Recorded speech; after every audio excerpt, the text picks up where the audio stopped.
Allora, ritorniamo qui, super bonus 110%, abbiamo anche la slide, ne stavamo accennando, se vuole agganciare, prego segretario Fileo. Sì, ecco, allora sì, perché avevo anticipato prima la slide degli interventi europei che ci dicono, le direttive europee, di dover in qualche modo andare verso il recupero e l'efficientamento energetico delle abitazioni e delle infrastrutture abitative, delle abitazioni che abbiamo, per ridurre quell'impatto del 38% delle emissioni di CO2.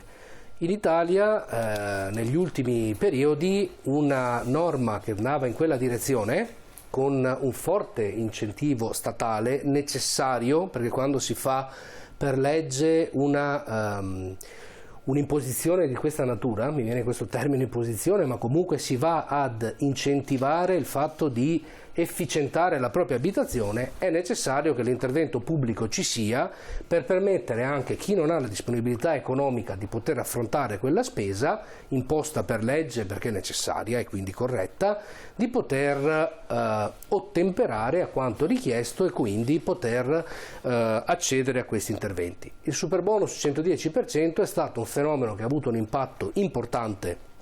sull'economia nazionale e regionale. Stiamo parlando di numeri assolutamente importanti. Il Veneto è la seconda regione d'Italia dopo la Lombardia per numero di asseverazioni rispetto agli interventi di bonus, superbonus 110% in termini assoluti, numerici. Se andiamo a verificare il numero di interventi per tot famiglie, siamo la prima regione d'Italia, come si vede da questa slide, con ben 23 interventi ogni 1000 famiglie rispetto a una media nazionale del 14,7%.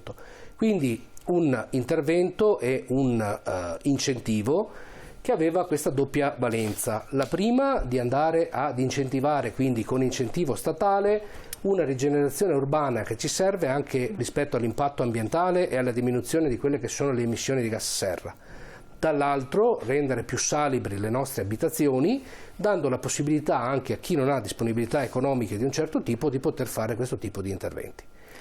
L'effetto del decreto sui bonus edilizi, perché appunto accennava vitalità per quanto riguarda anche l'occupazione, perché è cresciuta in maniera significativa, nonostante ci fosse una penuria richiesta da più parti di personali dipendenti, ma lì c'era un problema perché interventi di questa natura non possono essere finanziati nel breve periodo 18-24 mesi, serviva una programmazione più ampia, però erano stati in qualche modo dati. Poi, nonostante i benefici in termini di occupazione, di interventi che andavano appunto nella direzione del risanamento, della riqualificazione, con il decreto 11 del 2023 il governo attuale in carica, il governo Meloni, ha voluto dare una battuta d'arresto a questo provvedimento. Facendo cosa? Facendo una roba che era il fulcro che teneva in piedi tutto il sistema, cioè limitando, rendendolo quasi irraggiungibile, la possibilità di poter avere la cessione del credito per i lavori che vanno fatti o lo sconto in fattura. Di conseguenza, siccome si parla della possibilità di poter cedere i propri interventi, e stiamo parlando, perché ho qualche dato, di media 112.000 euro di intervento su un'abitazione unifamiliare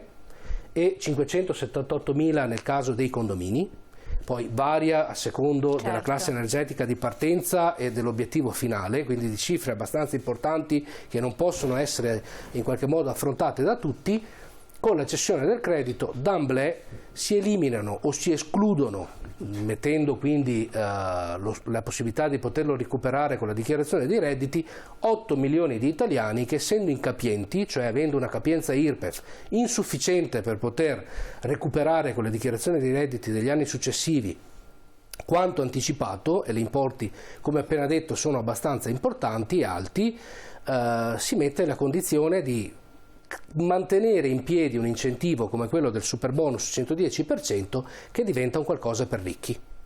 Un qualcosa che noi abbiamo denunciato da subito, tant'è che la nostra organizzazione, insieme ai corrispettivi della UIL, della Fenea vediamo UIL, infatti l'ultima slide a questo riguardo, e a molte associazioni, il SUNIA, i rispettivi della UIL che si occupano anche in quel caso, SICET, UIL, ma Legambiente, la rete degli studenti. Abbiamo manifestato il 1° di aprile in 5 piazze periferiche d'Italia. Per il Veneto ci siamo concentrati a Torino, portando quelle che a nostro avviso sono delle proposte che dovrebbero in qualche modo entrare ed essere adottate per permettere al bonus 110%, che ammettiamo andava mantenuto e sistemato, di poter continuare a dare quelle risposte di cui abbiamo bisogno e che possono dare una risposta anche a quella direttiva europea che se no diventa difficilmente raggiungibile. In primis, le riassumo, le leggo perché sono veramente state sintetizzate in questa slide in maniera molto efficace.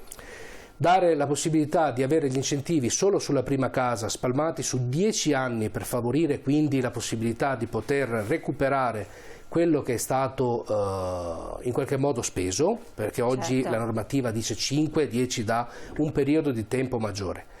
Mettere un massimale sui prezzi per evitare le speculazioni che ci sono state, un po' perché poi viene demonizzato il 110% come solo se le speculazioni fossero state fatte nell'edilizia, ma in realtà ha riguardato un po' tutti i settori, dalla pasta al pane.